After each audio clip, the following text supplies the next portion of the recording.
Olá, para você que nos acompanha aqui no Correio da Manhã, hoje eu vou conversar com o senador Flávio Bolsonaro, pré-candidato do Partido Liberal à presidência da República. Flávio, muito obrigado por aceitar o convite para essa entrevista, senador. Capelli, eu que agradeço o convite, estou aqui à disposição para ajudar a formar o juízo de valor no povo brasileiro sem fake news. Começo lhe perguntando sobre o seu pai, o ex-presidente Jair Bolsonaro. O senhor, como advogado, tem a prerrogativa de visitá-lo com frequência. Como está Jair Bolsonaro, inclusive em termos de saúde? Olha, Capelli, eu estive lá com ele, inclusive hoje pela manhã. Está bem de saúde, óbvio que não está 100%, desde que ele tomou essa facada de ex-integrante do PSOL. A saúde dele nunca mais foi a mesma, mas é uma pessoa muito forte, que está ali antenado em tudo que está acontecendo no dia a dia. Está com volta e meia aquele soluço, que é uma coisa torturante, volta ainda, mas com muito menos frequência. Então, estou aí, pelo menos, vendo ele, uma leve melhora. Eu acho que é assim que eu posso falar, mas apesar de não estar 100%, é uma pessoa que não merece estar passando pelo que está passando e, se Deus quiser, aí a gente vai conseguir fazer justiça não só para ele, mas para centenas de outras pessoas que foram injustiçadas por ocasião do que aconteceu aqui no 8 de janeiro. E como foi a conversa hoje? Ele é uma pessoa que, assim, conversa sobre política, obviamente, o momento decisivo vai chegando e eu sempre pego as orientações dele. A gente está prevista a nossa convenção sendo no dia 25 de julho, em São Paulo. E óbvio que falta um prazo aí, a gente tem que conversar sobre questão de vice, sobre questão de quem vai ali nos orientar de uma forma mais direta e com mais profundidade em alguns setores. Qual a opinião do Bolsonaro sobre o vice para sua campanha? A gente tem conversado, eu falei para ele que agora, essa semana e na próxima, a gente vai ter alguma rodada de conversas com representantes de outros partidos. Nós temos bons quadros dentro do PL, temos bons quadros no Republicano, na Federação. Então, acho que é um problema bom que nós temos, que são muitas opções de pessoas que estão ali dispostas a aceitar essa missão, Capelli, porque a verdade é essa, é uma missão que a gente está enfrentando, porque a gente todos tem a convicção de que o Brasil não suporta mais 4 anos de Lula, com toda essa incompetência, com toda a corrupção generalizada que voltou nesse governo, com o povo endividado. Então, na verdade, as pessoas estão topando conversar para ver onde se encaixam dentro desse projeto de resgate do Brasil, assim que eu estou chamando. E assim, as conversas têm sido boas, as pesquisas nossas estão mostrando uma estabilidade, uma recuperação leve. Tem pesquisas nossas que já dão a gente novo na frente do Lula. Então, pesquisa o retrato do momento, e com todas as fake news e com todo o aparato, todo esse complexo industrial de mentiras financiado com dinheiro público que o atual governo está usando, ainda assim a gente mostra muita resiliência e o povo brasileiro tem mostrado que quer mudança. O Eduardo Bolsonaro deu declarações defendendo que o senhor tenha como vice um representante da direita e não de centro, como parte da classe política fica defendendo. Eduardo Bolsonaro diz que sua campanha tem que ser mais à direita e não ao centro. Como o senhor avalia? Ele até sugeriu o nome de Júlia Zanatta, deputada federal. É o que eu falo, Capelli, nós temos excelentes quadros dentro do PL. A Júlia é um excelente quadro, aí são os nomes que estão circulando por aí, A Bia Kicis também começou a circular como uma possível vice de dentro do PL.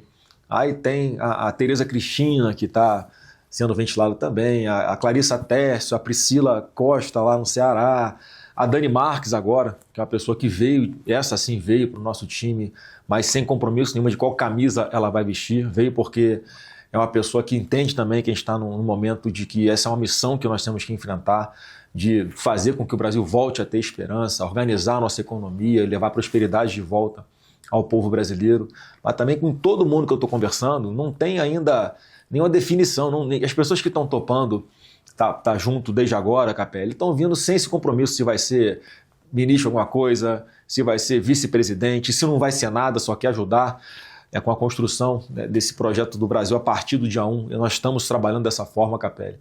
Muitas coisas precisam ser feitas não para tratar de plano de governo, mas precisam ser feitas a partir de janeiro do ano que vem.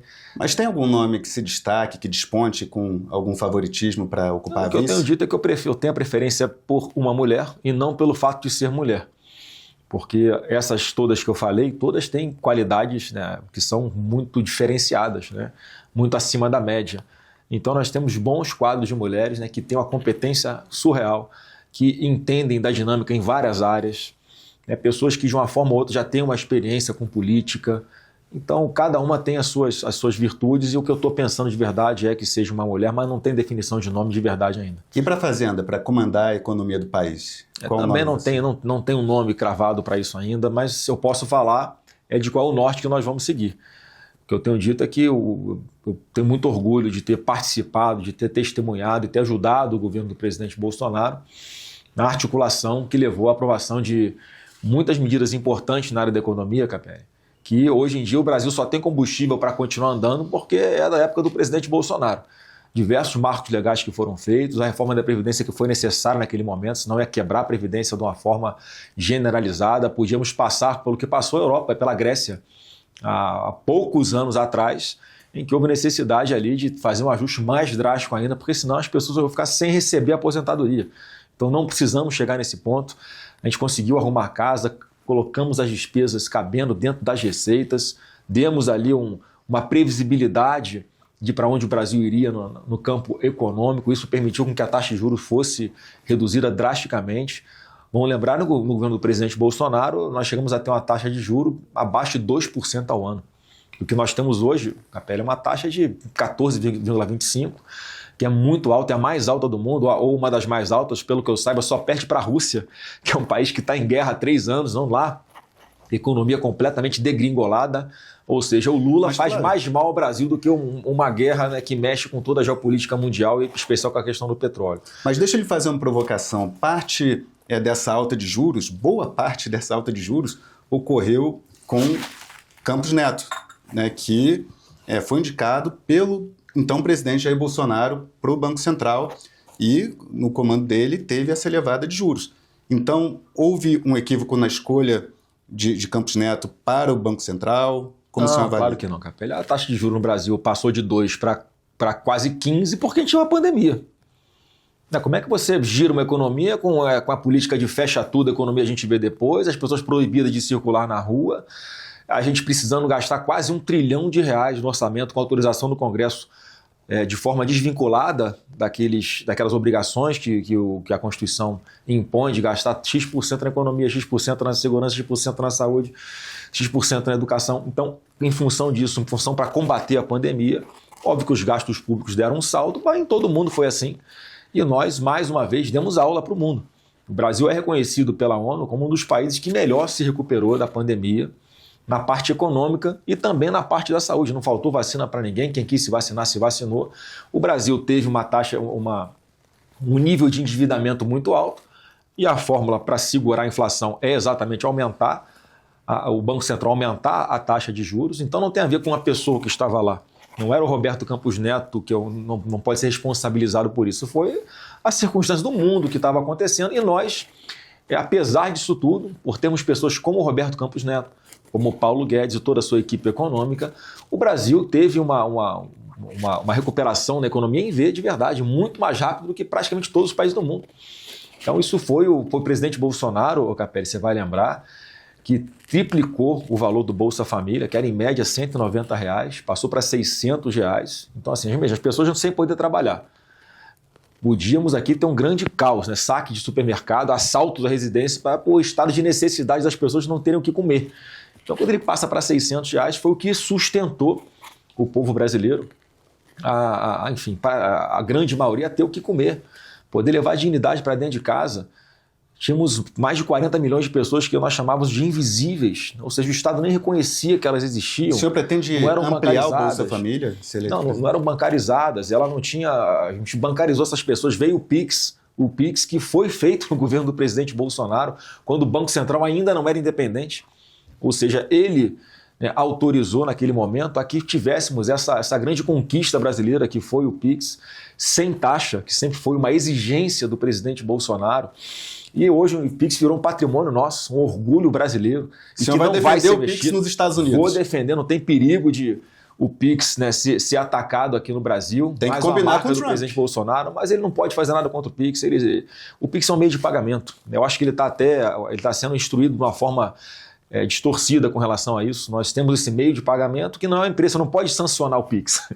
Inclusive o Pix, eu vou explicar isso lá, o Capelli, uma das teses de defesa é falar que o Pix, inclusive hoje, é o que é fundamental, especial. Isso revolucionou a vida dos mais pobres. O dinheiro parou, circula em muito menor quantidade. Isso foi bom para o comércio, isso reduziu inclusive os assaltos a bancos. Você lembra? Tinha saidinha de banco direto, as pessoas sacavam o dinheiro na boca do caixa quando estavam saindo do banco, eram assaltadas com o Pix. Isso não acontece mais, porque há movimentação eletrônica, mais uma vez sem taxa, de forma segura. Então a gente vai defender dessa forma o Pix no Brasil. Então, só para concluir, para fechar, né, a nossa economia com o presidente Bolsonaro, mesmo com a pandemia, ela teve resultados muito melhores do que temos hoje, né? A gente não tinha essa quantidade toda de brasileiros endividados, não tínhamos uma taxa de juros tão absurda que rapidamente ela, com a austeridade fiscal que nós tínhamos, a tendência é que ela continuasse caindo. Só para concluir, você vai lembrar, antes das eleições de 2022, teve um boletim Focus, que é uma referência para essa perspectiva, né, de projeção de taxa de juros futura, que dizia que em final de 25, então em outubro de 22, esse boletim falava que em 2025 o Brasil teria uma taxa de juros de 7,75% ao ano, se mantivéssemos aquela política econômica do governo Bolsonaro. E hoje o que nós temos é uma taxa de juros quase o dobro disso, né? Em final de 25 estava ali perto de 15%. Então isso mostra como esse é um governo irresponsável e que a maior consequência dessa irresponsabilidade, dessa taxa de juro alto, quem sofre é o mais pobre, que está perdendo o seu poder de compra. A realidade é essa: os R$600 que o Bolsonaro deu, que enchia um carrinho de compra no mercado, hoje já não enche mais. E a tendência é que encha cada vez menos, porque a inflação chegou por causa da irresponsabilidade do governo. Qual mensagem exata o senhor vai passar para o governo Trump nessa sustentação presencial que vai fazer nos Estados Unidos? Olha, sobre as tarifas.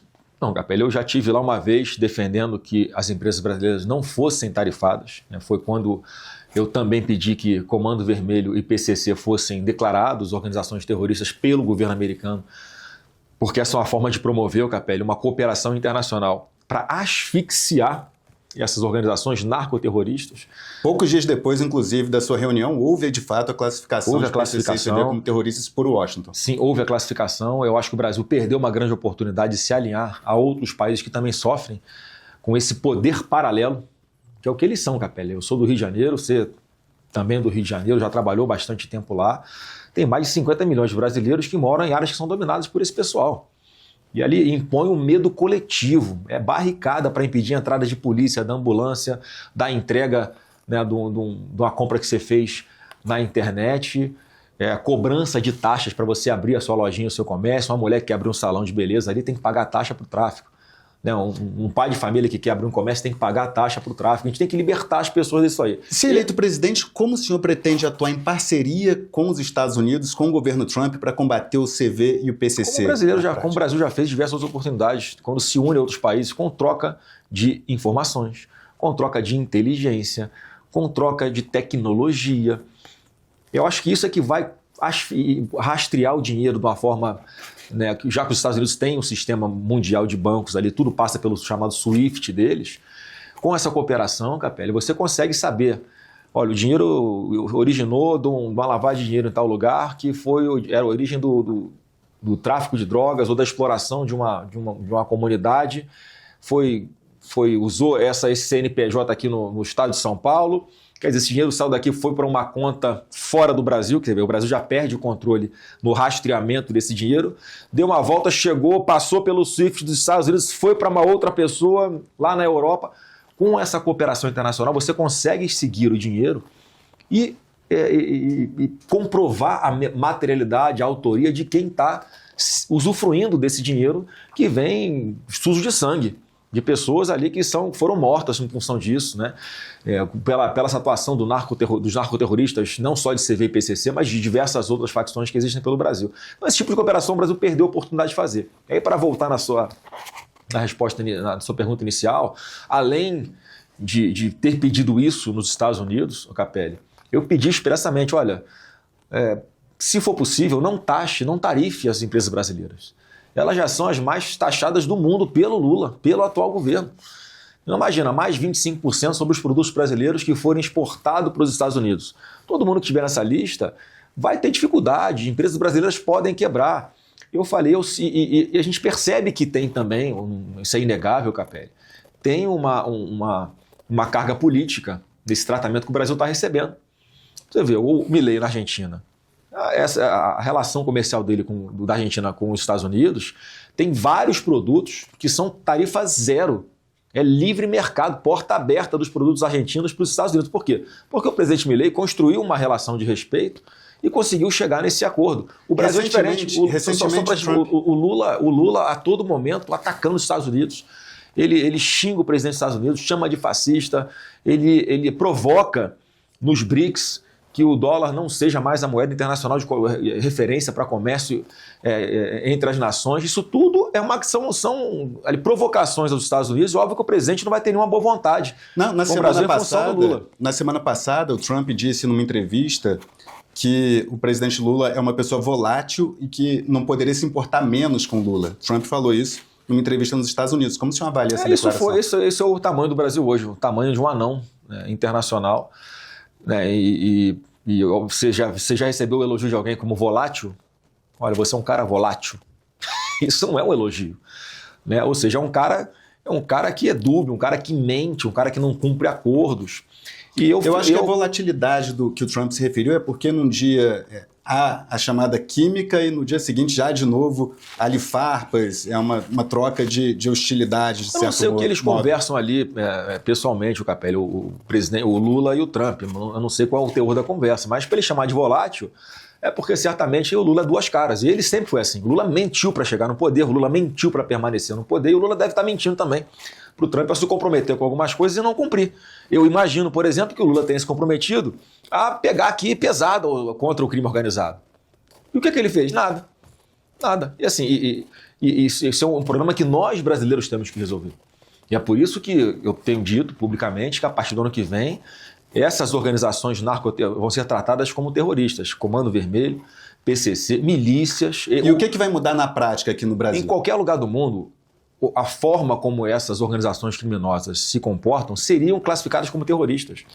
Aí o governo Lula aqui, para defender os seus eleitores, né, que tem grande parte dos eleitores dele que são integrantes dessas corporações criminosas, ele simplesmente lava as mãos. Não, isso aqui no Brasil o terrorismo tem que ter uma conotação ideológica ou política. Eu acho que já seriam passíveis de serem classificados como terroristas aqui no Brasil, essas organizações, mas a legislação tem que mudar para ser ainda mais claro. Olha, quem tenta dominar territórios, né, quem impõe o medo coletivo, quem pratica atos contra as vidas dos servidores públicos, dos nossos policiais, da própria população, quem cobra a taxa, isso é um poder paralelo. Não dá para admitir que temos aqui ilhas de exclusão onde o Estado não entra no Brasil inteiro. E o que muda na prática? O que muda na prática, como já começamos a fazer com a lei antifacção, para que esses chefes dessas organizações narcoterroristas já podem pegar pena, Capelli, que chega ali, ultrapassa os 80 anos de prisão e cumprir na íntegra. Eu tenho falado, está nas nossas 12 medidas emergenciais, no pacote que eu chamei de Brasil Sem Medo.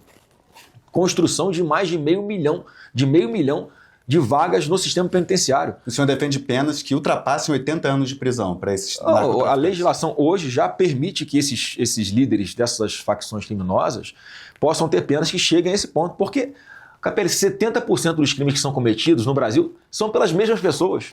Ou seja, nós mudamos na lei de facção. Essa porta giratória que hoje é a audiência de custódia. Desde esses caras perigosíssimos até quem rouba celular tem que ficar preso também. Então esse tratamento que hoje o governo dá de passar a mão na cabeça de bandido tem que mudar. A política de desencarceramento deles vai acabar a partir do ano que vem. O senhor defende quem tem que andar em paz é o povo brasileiro, é o cidadão, o trabalhador, não é esses marginais. O senhor defende que narcotraficantes, usando a palavra narcotraficantes do PCC e do CV, cumpram pena no temido presídio do Secote, em El Salvador, porque essa classificação como narcoterrorista abre essa possibilidade. Quem for preso do CV e do PCC nos Estados Unidos, por exemplo, o governo Trump pode mandar para o Secote em El Salvador. O senhor defende isso? Não é bem assim. Tem algumas situações só que o presidente de El Salvador abriu exceção para que esses terroristas cumprissem pena lá, mas não é uma coisa, não é uma prática, não tem um convênio para que isso aconteça com frequência. Mais uma vez, eu acho que os nossos problemas, quem tem que resolver somos nós brasileiros. Então, quando eu falo de abrir 500 mil de vagas no sistema penitenciário, é para que esses marginais fiquem presos de verdade. As alterações legais que nós estamos fazendo, Capelli, vai permitir que nessa audiência de custódia já, ao invés dessa porta giratória que é hoje, o juiz possa falar o seguinte: ó, você não vai ter a liberdade provisória, você vai começar a cumprir, você vai responder esse processo preso. Porque hoje, só para você ter uma ideia em números, no Rio de Janeiro. Rio de Janeiro tem 43 mil presos. Sabe quantos marginais a Polícia Militar do Rio apreende por ano? 46 mil. Quer dizer, alguma coisa está errada, que a polícia está prendendo e eles não estão ficando presos. Então é esse mesmo marginal que rouba o seu telefone celular na rua, que rouba a bolsa de uma mulher no ponto de ônibus, ou que estupra uma criança quando está voltando do colégio. Esses marginais estão saindo porque a lei está frouxa. Eles têm que ficar presos. É isso que eu estou defendendo. E com isso, a consequência imediata, praticamente, será, Capelli, os índices de criminalidade despencarem. Porque, primeiro, eles não vão estar mais soltos na rua cometendo os crimes que eles cometem todos os dias. E outra, vai passar o exemplo para fora. Ó, agora, se eu for pego roubando um celular, eu vou ficar preso. Não vai ser mais essa molezinha de ser solto na audiência de custódia e voltar para a rua e continuar roubando o celular. E também temos que aumentar a pena para quem revende celular que é produto de roubo. Diferente, mais uma vez, do que esse irresponsável desse Lula falou. E, inclusive, menosprezando os mais pobres. O pessoal mais pobre gosta de comprar um produtinho barato, insinuando que esse produto de roubo, o pobre compra porque acha legal, porque acha bonito. Não. O pobre, Lula, ele parcela em 12 vezes o celular. Ele não compra produto roubado porque gosta. Então, quem pratica o crime de receptação, que é quem sabe que esse celular é de origem ilícita e revende para alguém, vai ter a pena aumentada também, vai ficar preso também. Então essa mentalidade na parte da segurança pública que precisa ser mudada no Brasil, que eu vou implementar. Ainda em relação à sua ida para os Estados Unidos para defender o Brasil das tarifas que o governo Trump está estudando implementar, tem algum outro argumento que o senhor vai dizer, além de as empresas brasileiras já são muito taxadas? O que o senhor pretende falar? Serão, acho que 5 minutos de fala que o senhor pode fazer ali. O tempo é muito curto, mas assim, primeiro eu vou defender o nosso Pix para que ele compreenda que é um meio de pagamento em que principalmente houve uma inclusão e há o uso massivo das pessoas mais pobres no Brasil. Nós conseguimos bancarizar mais 70 milhões de brasileiros que antigamente pagavam. Você lembra, você chegou a pagar DOC, você pagava TED no banco, uma taxa por cada transferência bancária. Então o Pix hoje é a base fundamental da nossa economia, de comércio, né, de todos. Então tem que ficar bem claro que isso não está na mesa, não tem nada que se possa fazer contra o Pix do Brasil que foi feito no governo do presidente Bolsonaro. Explicar essa parte que, na verdade, quando ele pretende sancionar um país por causa das provocações e da degradação da relação comercial entre o Brasil e os Estados Unidos, que aconteceu muito em função de ser o presidente Lula, quando ele faz isso, na verdade, o que ele vai estar fazendo é fazendo a vontade do Lula, Capelli. O único que quer a tarifação das empresas brasileiras é o Lula, porque ele acha que isso ele pode usar eleitoralmente a favor dele, pode levantar de forma mentirosa, como ele fez das outras vezes, a bandeira de que ele que defende a soberania nacional, e ao contrário, nós aqui defendemos a nossa soberania nacional, não ele. Então, essas explicações, e dizer também, de uma forma bastante objetiva, que a partir de janeiro do ano que vem, o Brasil terá um presidente da República que vai sentar de forma responsável, de igual, para negociar com ele os melhores acordos que sejam possíveis para os brasileiros e também para os americanos. E aí sim, de uma forma responsável, sem provocação. Alguém que tem ali, né, o respeito do presidente americano como tinha o presidente Jair Bolsonaro. O senhor defende o retorno da Lei Magnitsky contra Alexandre de Moraes por Donald Trump? Capelli, essa é uma pauta que não está no nosso controle. Eu acho que o Eduardo, ele obviamente, ele deu informações ao governo americano sobre o que estava acontecendo aqui no Brasil. A Magnitsky foi implementada contra o Alexandre de Moraes por violações de direitos humanos, pelo que ele fazia nos processos dele, inclusive de forma fora da lei americana, perseguindo cidadãos americanos, perseguindo empresas americanas. Todo mundo vai lembrar que ele chegou a bloquear as contas da Starlink aqui no Brasil para tentar atingir o Elon Musk. Uma coisa completamente absurda. Né? Partes que não faziam e não integravam aquele processo eram penalizadas com as decisões dele. E muitas vezes ele comunicava pelo jornal ou mandava mensagens secretas por e-mail para tentar intimar as pessoas a falarem no processo.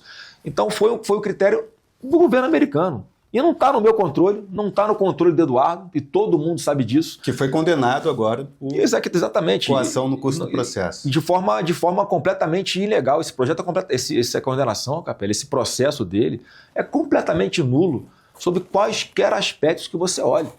Primeiro, o Eduardo, obviamente, não foi o responsável por isso, não foi o autor da Magnitsky. E se o Alexandre de Moraes foi o atingido, quer dizer, se ele foi a suposta vítima, como é que ele pode condenar ele como sendo vítima, ele participar do julgamento em que ele condene aquela pessoa que ele está acusando de ter provocado a sanção nele? Está tudo errado. O Eduardo não foi intimado nesse processo, não foi formalmente, não tomou ciência do que tinha no processo. Aí o Alexandre de Moraes vai e fala que, olha, o Eduardo, pelas lives que ele fez, pelas entrevistas que ele deu, ele tinha ciência do que estava no processo. Cara, isso aí é de um absurdo, isso é um ataque à democracia, à Constituição brasileira, surreal. Tá, e mais uma vez, o Eduardo é uma pessoa que ele é ex-deputado federal, não tinha que estar sendo julgado no Supremo Tribunal Federal. Todo o precedente do Supremo foi alterado para condenar também, naquela farsa do 8 de janeiro, para condenar o presidente Bolsonaro. Então são esses arroubos que acabam descredibilizando o Supremo Tribunal Federal e as feridas vão ficando abertas. Então, mais uma vez, não está na nossa competência isso, não torço para que aconteça nem para que não aconteça. Isso não está no meu alcance se ele vai ser punido novamente ou não. Mas essa condenação de Eduardo Bolsonaro, ele permanece como candidato ao Senado, como suplente, na chapa do André do Prado, em São Paulo. Essa condenação dele não abre um temor no senhor, no Partido Liberal, de que, caso André do Prado se eleja, ele possa não ser empossado por ter Eduardo na chapa ou não? Essa conta quem tem que fazer é o André do Prado junto com o Eduardo. Se isso pode atrapalhar a chapa dele, caso eleito, né, de um possível questionamento na Justiça Eleitoral lá na frente, mas eu acho que o Eduardo tem que manter ali a sua posição, porque na verdade era para ele ser o candidato ao Senado em São Paulo, está fora do Brasil contra a sua vontade, porque está lá defendendo a nossa liberdade, está buscando mudar as coisas no Brasil que hoje, da forma como estão sendo conduzidas, não tem mais a quem recorrer. Eu lembro sempre de uma fala do Zanin. O Zanin, enquanto advogado do Lula, lá atrás no processo dele, dizia que estava buscando organismos internacionais, porque no Brasil havia se esgotado os meios democráticos para se buscar justiça a favor do cliente dele, né? E aí não era considerado um atentado contra a democracia. Agora o Eduardo está lá fora apenas denunciando, usando a sua voz para denunciar o que está acontecendo no Brasil, e ele sofre esse tipo de farsa, dessa condenação absurda e completamente nula para satisfazer o bel prazer de um ministro. Então, o Capelli, eu acho que ele tem que manter a posição dele de continuar dando suporte para a candidatura de André do Prado em São Paulo e, digo de passagem, estava ontem junto com ele em São Paulo, está fazendo uma brilhante pré-campanha de lealdade ao presidente Bolsonaro, de lealdade ao Eduardo Bolsonaro e principalmente de levar esperança para o povo de São Paulo também. Senador, Jair Bolsonaro pode voltar ao presídio já a partir de amanhã, quando termina a prisão domiciliar humanitária concedida por Alexandre de Moraes, por questão de saúde para Bolsonaro. O senhor acredita que Moraes vai postergar a domiciliar ou que Bolsonaro volta para o presídio? Bom, Capelli, mais uma vez, não era nem para ele estar na situação que está, né? Essa farsa em algum momento vai ter que ser desfeita e a justiça vai ter que ser restabelecida não só para o meu pai, mas para centenas de outras pessoas que também foram condenadas, né, na mão grande, né? Tudo gol de mão, infelizmente. Uma hora o VAR vai ser chamado e esse processo tem que ser cancelado, tem que ser anulado, e isso vai ser o primeiro sintoma de que nós voltamos a ter uma democracia plena no nosso Brasil. Agora, em se tratando de quem pode tomar a decisão, qualquer coisa é possível. Eu, como advogado, juridicamente, entendo que ele tem que permanecer onde ele está lá por questões humanitárias, por questão de saúde, não cometeu nada de errado nessa situação nova que apareceu, do seu segurança estar com uma arma que é de propriedade do presidente Bolsonaro, mas uma arma legalizada, que ele tinha autorização para ter em casa. Inclusive, ele vai dar um depoimento, se não me engano, nesta quinta-feira, em que, para a Polícia Civil aqui do Distrito Federal, em que as coisas acho que vão ser esclarecidas e não vejo razão para ele, né, ser removido de onde ele está, que é dentro na sua casa. E o que ele vai dizer nesse depoimento à Polícia Civil? O senhor teve com o Jair Bolsonaro hoje, né? Eu não sei. O que o presidente me falou é que o depoimento dele foi bem tranquilo, falou a verdade ali. Enfim, deu os esclarecimentos. Agora, com relação ao segurança dele que vai depor nesta quinta-feira, eu não tenho ciência do que ele vai dizer.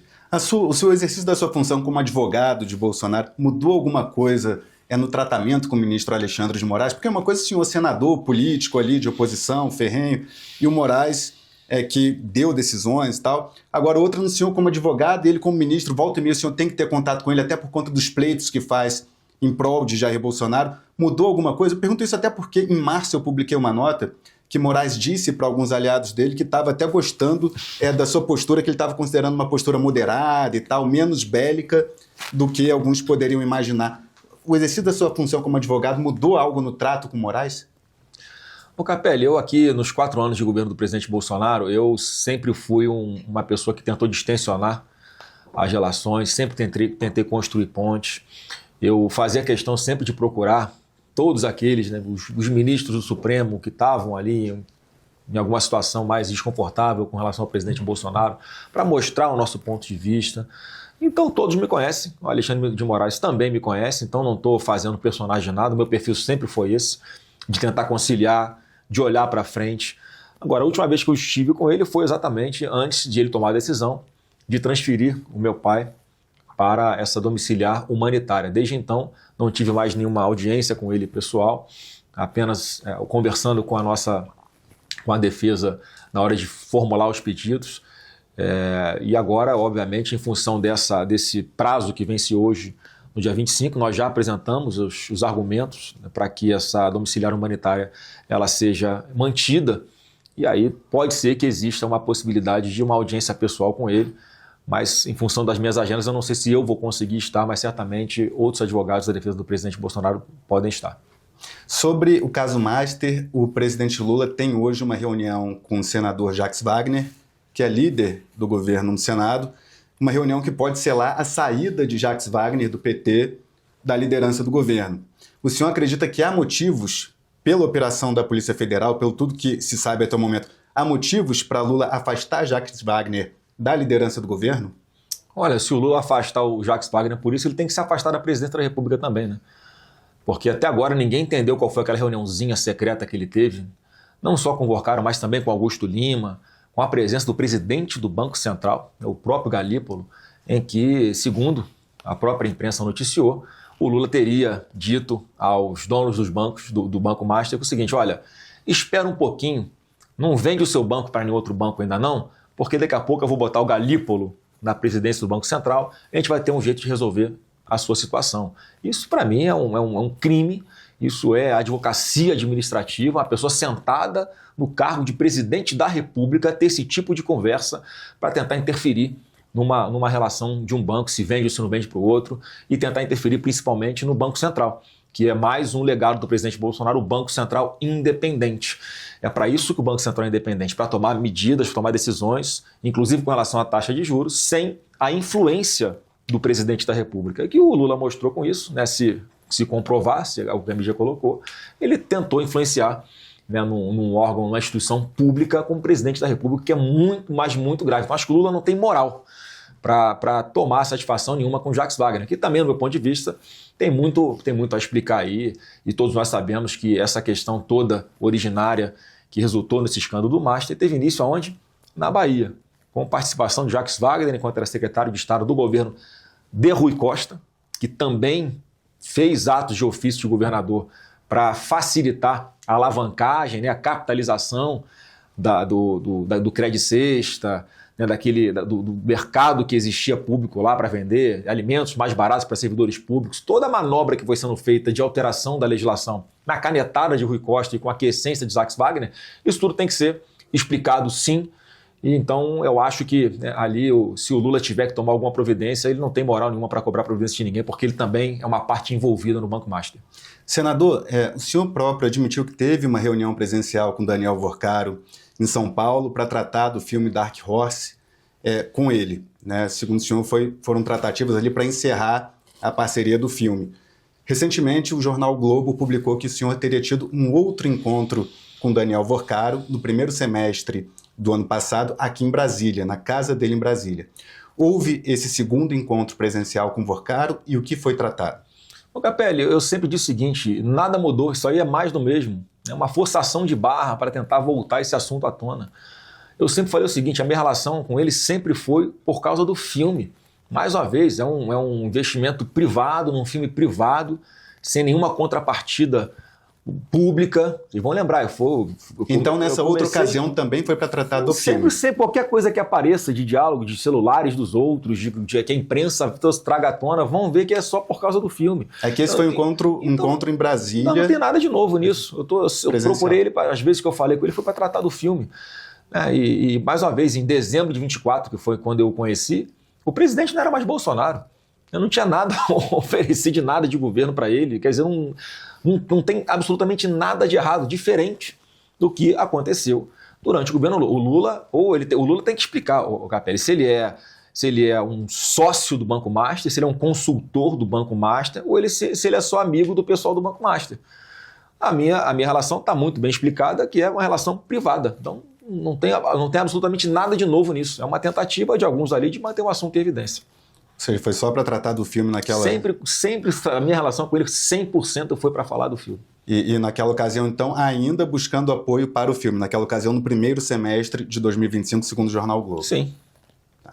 Recentemente, o Gilmar Mendes deu uma declaração em entrevista ao Roda Viva, criticando o ministro André Mendonça, também no âmbito do caso Master, porque André Mendonça disse que Vorcaro queria fazer uma delação seletiva. Foi esse termo que André Mendonça usou numa sessão no STF, e Gilmar Mendes depois criticou André Mendonça, dizendo que, como relator do caso, Mendonça não poderia ter tido tratativas, conversado com advogados, enfim, com interlocutores de Vorcaro, para tratar da delação, que, segundo Gilmar Mendes, caberia apenas à Procuradoria-Geral da República e à Polícia Federal fazer essas tratativas da delação. Como o senhor vê essa crítica de Gilmar Mendes ao ministro André Mendonça? Eu queria ter ouvido essa crítica no caso do presidente Bolsonaro, né? Onde o próprio Alexandre de Moraes, ele mesmo interroga o Mauro Cid na negociação ali da delação dele, né? Depois foi a 9ª, a 15ª, a 109ª mudança de delação do que o Cid falava no processo. O Alexandre de Moraes fez algo similar e não houve crítica de ninguém, né? Então, essa falta de isonomia, né? essa falta de paridade de armas, é algo que a população enxerga. E mais do que a cada dia que passa, Capelli, todos conseguem enxergar a grande farsa que foi a condenação do presidente Bolsonaro, a perseguição que ele sofreu, né, desde dentro do seu mandato ainda. Eu gosto de lembrar sempre, Capelli, que essas interferências começaram a acontecer logo no começo do presidente Bolsonaro, o boicote praticamente que existiu, em 29 de abril de 2020, portanto com 1 ano e 4 meses de governo do Bolsonaro só, já foi aquela canetada do Alexandre de Moraes impedindo o delegado federal, Alexandre Ramagem, de assumir a diretoria-geral da Polícia Federal, a instituição a qual ele pertence, alegando-se que ele tinha alguma proximidade com a família. E hoje o que nós vemos é um diretor-geral da Polícia Federal que, no meu ponto de vista, na minha opinião, ele interfere nas investigações. Ele comete, em que ponto? O senhor poderia dar exemplo dessa interferência? Do nada, troca-se o delegado da Polícia Federal que está investigando o Lulinha, o delegado que quebrou o sigilo do Lulinha, o filho do presidente da República, um belo dia resolve dizer que, olha, eu não estou me sentindo bem, eu acho melhor eu tirar umas férias aqui. É uma pressão danada. E já ouvi falar também que nesse caso da busca e apreensão do Jacques Wagner, ele também teria feito alguma coisa, que eu não posso falar aqui, que eu não vou ser leviano, mas teria feito alguma coisa para interferir, para, enfim, dar alguns recados ali, né, para dentro da Polícia Federal, que não estava meio que concordando com isso. Então, assim, eu acho que as investigações aqui podem mostrar, o Capelli, mas claramente nós temos, o que eu ouço falar também de delegados da Polícia Federal é que não tem mais a livre distribuição dos inquéritos, né, conforme as competências de cada delegado. Não, tudo tem que passar pelo chefe da Polícia Federal, para ele ter o controle de tudo. Ele escolhe que delegado que vai, que delegado que fica. Quer dizer, isso é um absurdo. Se fosse o governo do presidente Bolsonaro, ele já tinha sofrido 50 processos de impeachment, já tinha sido afastado, talvez, numa canetada. Então, assim, a gente não pode normalizar o que está acontecendo, essa captura de instituições importantes como a Polícia Federal, que vocês da Polícia Federal voltarão a ser valorizados a partir do ano que vem. Vocês voltarão a ter autonomia para trabalhar, para vocês entregarem à sociedade aquilo que vocês se dedicaram, estudaram para entregar, que é investigações de qualidade com autonomia e independência. Teve uma decisão do Ministério da Justiça, dias após a operação da Polícia Federal que mirou Jacques Wagner, que determinou a volta de delegados, de policiais cedidos, né, para outras instituições, como o próprio STF, enfim, o retorno desses profissionais da Polícia Federal para a instituição. E teve pessoas que falaram, olha, isso acontecer logo depois da operação que mirou Jacques Wagner, seria algum indício? Enfim, o senhor como senador pretende fazer algo para que isso seja apurado? Olha, já a nossa bancada já formalizou pedidos na PGR, mas parece que a PGR também não cumpre o seu papel que deveria cumprir, né?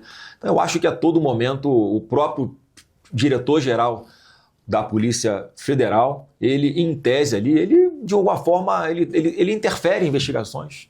Não deveria acontecer isso. A Polícia Federal é uma instituição tão respeitada, secular, uma instituição que trouxe desvendou tantos crimes no nosso país, que colocou atrás das grades marginais de verdade, hoje sendo voltada para uma espécie de polícia política que persegue adversários ideológicos do governo, ou que tenta de alguma forma ali proteger ou atrapalhar a investigação sobre membros do governo. A Polícia Federal não tem dono.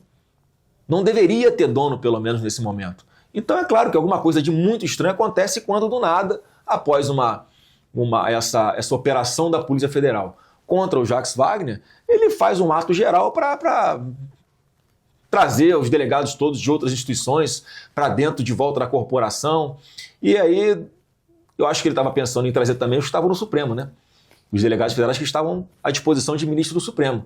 Aí lembrou, né, que de repente tem algum delegado, tipo um Fábio Schoch, que não pode voltar para a Polícia Federal, tem que continuar aonde está.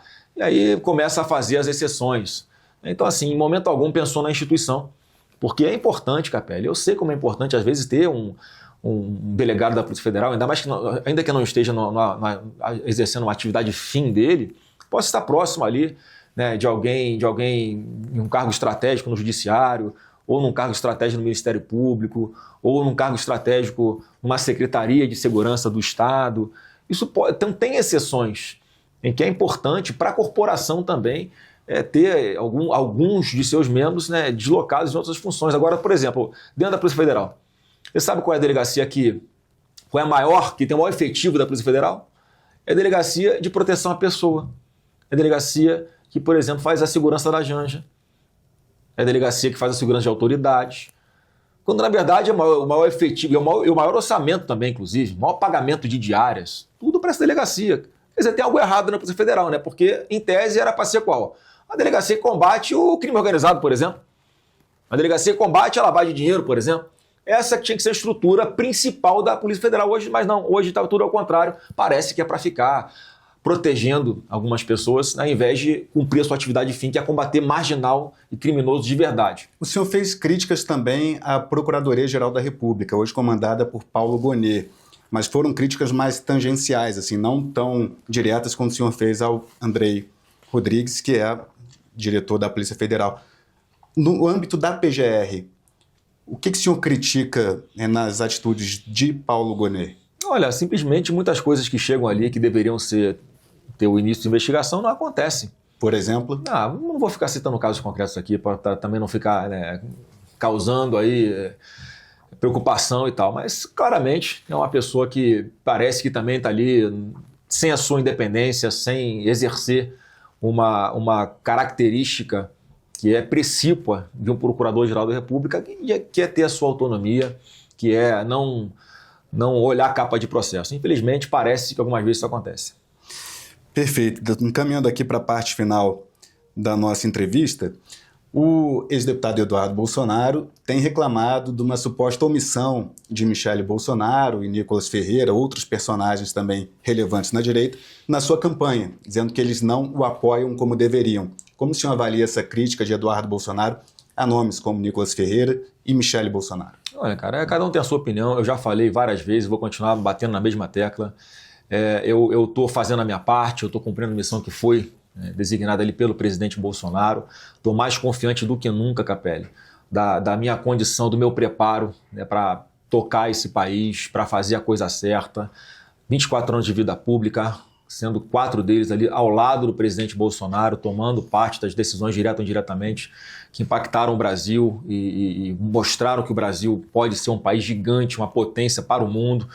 Tudo projeto que foi estancado a partir de janeiro de 2023, né? Sou advogado, conheço aqui como funciona o jogo do poder em Brasília, tenho uma relação no Congresso, tanto no Senado quanto na Câmara, acho que ajudariam muito na governabilidade desse país. tem uma relação respeitosa, institucional, com integrantes do Supremo Tribunal Federal. Então o Brasil tem tudo para dar certo. O Congresso Nacional hoje, o Capelli, foi feito para um presidente como Bolsonaro. Eu tenho certeza que agora em 26, esse Congresso vai ser ainda mais de centro-direita, o que vai permitir, nós temos quórum para mudar a Constituição, para reduzir a maioridade penal, para aprovar castração química para estuprador, agressor de mulher e de criança, para construir, para ter no orçamento dinheiro para arrumar o sistema penitenciário. O primeiro território que nós temos que recuperar para o Estado são os presídios, que hoje, grande parte deles, quem domina são esses chefes de facções narcoterroristas. Então nós vamos ter ali a possibilidade de arrumar o orçamento para poder começar a reduzir taxa de juros, para poder voltar o Brasil a respirar, ser um ambiente atrativo para negócio, para geração de empregos que vão pagar muito melhor os brasileiros hoje que não têm oportunidade. Então, é esse ambiente que precisa mudar. Então, no momento em que cada um desses que você citou tiver aí o sentimento de que tem que entrar de cabeça, ou tem que ajudar de uma forma, ou tem que ajudar de outra, eu tenho a convicção que todos nós temos isso em comum. Sabemos que o Brasil não aguenta mais 4 anos de Lula. Mas o senhor acha que Nicolas ou Michele deveriam fazer isso, ou já estão fazendo isso? Eu acho que cada um faz no momento que quiser. A Michele está passando por um momento difícil, que a família toda está passando. Você vê que ela começa a frequentar, fazer algumas agendas públicas, então no tempo dela. O Nicolas da mesma forma, é uma pessoa que é um garoto que, no meu ponto de vista, tem um potencial gigante para crescer cada vez mais, é uma liderança, não só em Minas Gerais, mas em todo o Brasil. Eu sou muito grato, principalmente hoje, porque até agora, Capelli, de dezembro para cá, quem está ajudando, quem está sustentando essa pré-campanha, quem está defendendo, quem rebate as fake news da esquerda, óbvio, tem muitos parlamentares, muitos políticos próximos de nós que estão ali fazendo no dia a dia essa batalha, mas principalmente as pessoas anônimas, né? Que o Eduardo costuma falar, e é isso, são as tias do Zap, os tios do churrasco, é essa galera que está ali o tempo inteiro, que já entendeu que quanto antes nós estivermos 100% unidos ali, né, uníssonos, para proteger o Brasil do mal que é, do câncer que é esse governo Lula, quanto antes isso acontecer, melhor. Agora eu tenho a convicção, a única certeza que eu tenho, Capelli,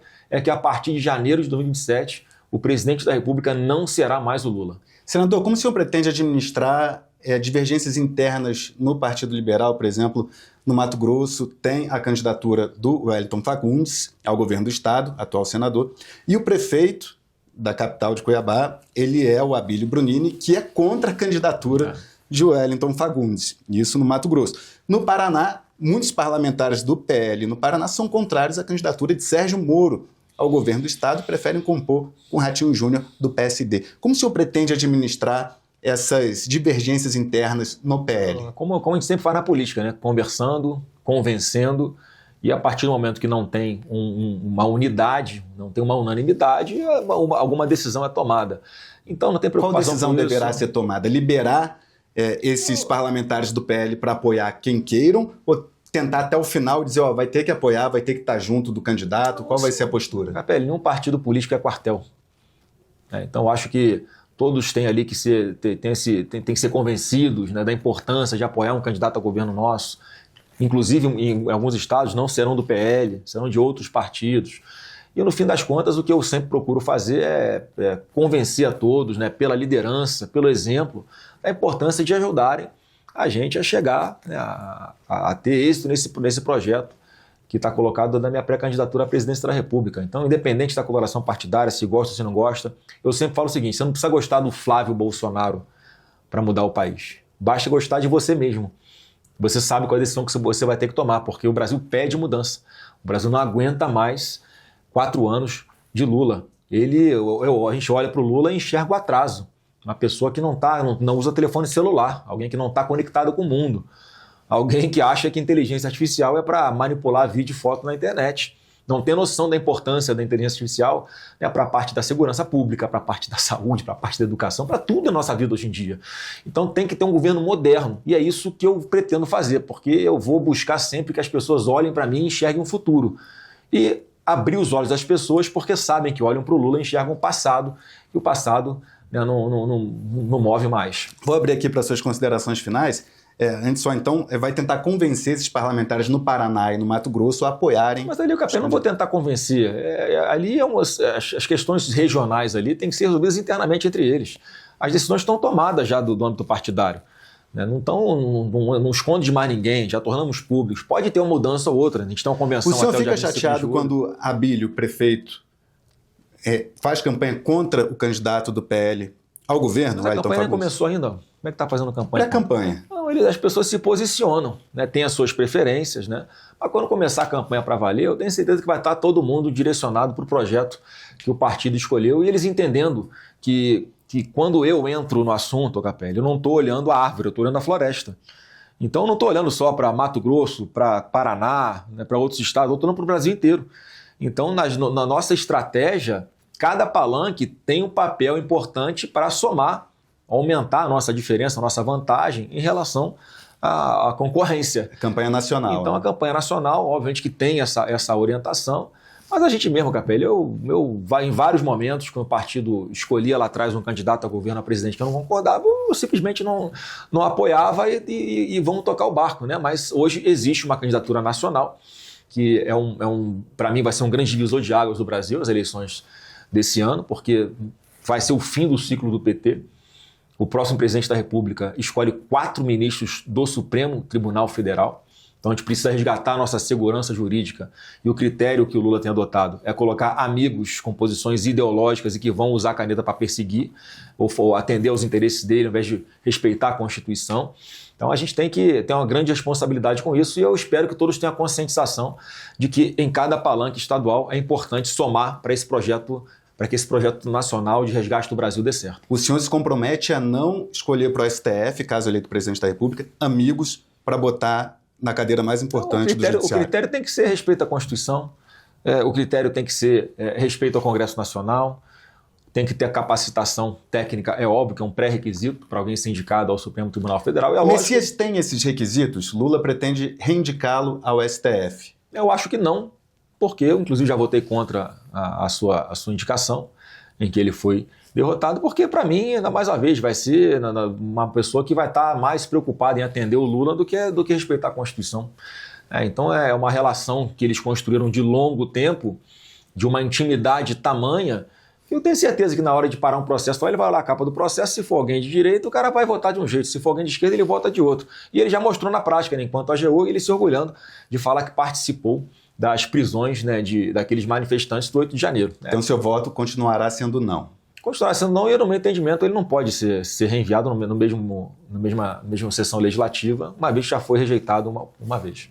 Senador, para finalizar, qual a primeira medida que o senhor pretende implementar caso eleito presidente da República? Olha, a gente tem que organizar as nossas contas, então vai ter que ser um tesouraço, uma revogação de instruções normativas, normas regulamentadoras, para a gente voltar a ter um ambiente de negócio favorável aqui e, de alguma forma, sinalizar para o Brasil que as despesas vão caber dentro da Receita e, com isso, a gente vai conseguir ter recursos para poder investir em infraestrutura, pagar um pedaço da nossa dívida, sim, e também tomar conta de quem mais precisa, o Capelli. Então a gente tem uma responsabilidade muito grande, porque tem pessoas hoje no Brasil que têm dificuldade de comer, o Bolsa Família já não está mais conseguindo comprar um carrinho de compra cheio, a inflação chegou de uma forma muito forte. O senhor pretende aumentar o Bolsa Família, então? Olha, o que eu pretendo fazer é criar uma plataforma para que as pessoas que estão recebendo o Bolsa Família tenham a consciência de que isso virou um direito adquirido delas. Elas não vão perder o seu benefício, porque é importante, Capelli, desculpa alongar um pouquinho aqui a resposta. Fica à vontade. As pessoas que recebem o Bolsa Família, 70% delas trabalham. Tem um trabalho informal. E elas não vão para a formalidade, por quê? Porque elas têm medo de perder essa garantia delas, porque qual é a memória delas? Pô, eu já passei fome. Eu realmente tinha ali uma dificuldade, eu tinha que vender a janta para comprar o almoço. Então esses R$600 que foi o presidente Bolsonaro que deu, esses R$600 são fundamentais porque são a segurança deles, porque eles estão lá recebendo Bolsa Família, estão num trabalho informal. Aí, sei lá, sofre acidente de moto, tem que ficar internado no hospital 1 mês. Como é que sustenta a família se não fosse R$600? Então é importante que eles tenham essa segurança. O que a gente vai fazer de diferente? A gente tem que falar que eles vão conseguir arrumar um trabalho de carteira assinada ou vão abrir a própria empresa e não vão perder o Bolsa Família por um período. Eles conseguirem entender que eles podem, né, com aí... O senhor vai dar essa garantia? Vou dar essa garantia e mais. A gente vai fazer um projeto que permita, em especial as pessoas que estão em programas sociais, que eles tenham internet de graça. Porque a vida nossa hoje está na palma da nossa mão. E com esse contato direto do governo com o cidadão, a gente não apenas vai conseguir falar o seguinte para eles: olha, você pode arrumar um emprego de carteira assinada que você não vai perder o Bolsa Família. Se acontecer alguma coisa de você perder esse emprego, você automaticamente está de volta no Bolsa Família. Agora, nós temos vários perfis de pessoas. Tem desde aquelas que são ali analfabetas, que não conseguem nem ler e escrever, que a gente tem que dar um jeito de, por essas plataformas, com acesso gratuito à internet, Capelli, fazer com que elas possam ir se qualificando. Tem pessoas que têm um ensino médio, mas às vezes não conseguem ter aquela educação financeira que permita a elas abrir o próprio negócio. Vamos, pela palma da mão dela, ajudar a abrir o negócio dela. Vamos viabilizar o microcrédito para essas pessoas, né, poderem investir no seu próprio negócio, abrirem a sua própria empresa. Os nossos jovens também, da mesma forma, hoje estão se formando e mais de 80% dos jovens não têm expectativa de conseguir um lugar no mercado de trabalho. Quer dizer, também com a internet a gente pode fazer uma grande conexão das pessoas que estão precisando de emprego em determinado local, fazer um match com as habilidades, com a experiência, por mais que não seja uma experiência de diploma dessas pessoas, para que elas possam ser conectadas e consigam trabalhar, levar dignidade para sua casa. Então tem muitas boas ideias que a gente vai colocar em prática. A gente já mostrou que com tecnologia e inteligência artificial é possível fazer. No governo do presidente Bolsonaro, o Brasil foi considerado o segundo país mais digitalizado do mundo. E hoje essas plataformas que eram conectadas no GovBR estão desconectadas de novo. Então a gente pode conectar não só essas plataformas, esses bancos de dados, mas conectar principalmente o cidadão brasileiro na realidade e na possibilidade de ter ali uma oportunidade para ele. É isso que a gente pretende fazer, de forma diferente do que faz o atual governo, que fala o seguinte, né? Eu não vou investir em educação, o Lula falando, né? O Lula diz que quanto mais inteligente as pessoas ficam, menos votam no PT. Então o que a gente pode entender? Que ele não tem interesse em investir em educação de qualidade, para que as pessoas possam ser mais inteligentes e dependam menos do governo. É isso que nós vamos buscar. Auxiliar quem precisa, estender a mão para quem precisa e mostrar que tem um caminho ali de prosperidade em que as famílias vão poder se orgulhar de deixar de herança para os seus filhos um patrimônio, uma empresa ou um bom emprego. Alexandre de Moraes deverá decidir nas próximas horas se Bolsonaro volta para o presídio ou se permanecerá na prisão domiciliar humanitária. Se o senhor encontrasse com Moraes hoje, se ele estivesse aqui, o que o senhor falaria para ele? Cumpra a lei e manter o presidente Bolsonaro na domiciliar humanitária, que é onde ele tem que estar, né, por razões, né, de saúde. Ele não pode voltar para um local onde, mais uma vez, ele continua tomando remédios que causam efeitos colaterais nele, né, que causam ali tontura, que podem causar um desequilíbrio, e ele sofreu um acidente sozinho dentro de uma cela, como era a situação antes dele ser colocado na domiciliar humanitária. Pelo menos em casa, ele está sendo ali bem assistido, está sendo bem amparado, consegue regular melhor a sua alimentação, e é uma pessoa, mais uma vez, que está sendo vítima de uma grande farsa, que não merecia nem estar onde ele está. Ele tinha que estar trabalhando, livre nas ruas, inclusive sendo candidato a presidente da República. A consequência do que fizeram com ele é essa missão que ele me delegou, e mais uma vez, eu estou aqui mais do que preparado para dar conta do recado, eu sei como fazer, e o Brasil vai mudar, porque o Brasil tem futuro, vamos ter fé que a gente vai conseguir resgatar o nosso país. Como padrão, no final de todas as minhas entrevistas, abro para as considerações finais, já agradeço de antemão. Por favor, agora falar diretamente para cá. Tudo que eu já falei aqui, as pessoas têm que entender que o Brasil, com mais 4 anos de Lula, não tem perigo de dar certo. 80% da nossa população está endividada. Desses, 52% já estão inadimplentes, não conseguem mais pagar as suas dívidas. 40% da renda dessas pessoas que estão endividadas já estão comprometidas só para pagar juros de dívida. Quer dizer, o governo que enrolou essas pessoas, aí propõe uma medida chamada Desenrola Fajuto, o segundo desenrola em apenas 3 anos, e as pessoas estão cada vez mais endividadas. Então a gente tem que resgatar a credibilidade do nosso país, a gente tem que reduzir essa taxa altíssima de juros para conseguir reduzir a inflação, atrair novos empreendimentos. A gente tem que proteger o cidadão de bem, que não aguenta mais andar nas ruas e com medo. Lancei o programa Brasil Sem Medo, com 12 medidas emergenciais ali, que vão tratar essas facções narcoterroristas de uma forma severa. Eles vão ser mantidos presos. A gente vai ter programas para proteger as mulheres de verdade. Não é um pedaço de papel que vai dar segurança para as mulheres que hoje são violentadas, que são vítimas de feminicídio.